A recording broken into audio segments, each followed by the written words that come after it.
What's one thing you wish people knew more about maintenance and reliability, and maybe more specifically, electrical current analysis technology?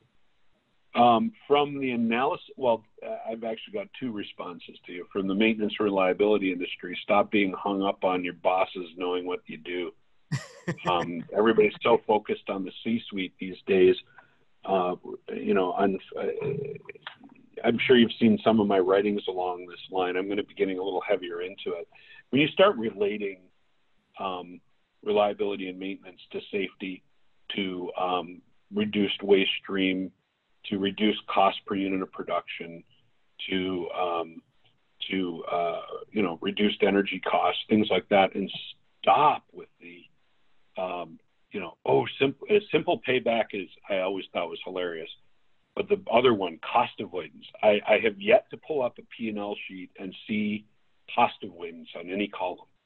You know what I mean? So we've done, I keep seeing it, and I've watched it for decades, and I always try to get the message out, stop. The minute you start tying the technology, the methodology to something that's measurable, you're going to get attention. They will mention it a little bit more.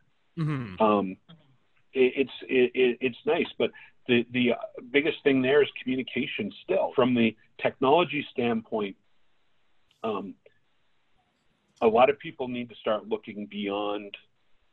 They got to get out of their safe zone. Everybody likes safe zones.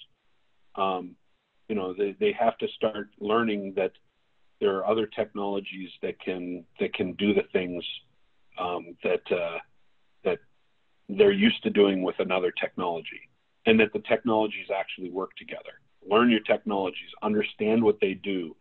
I mean, who's doing a great job of that right now? Look at UE.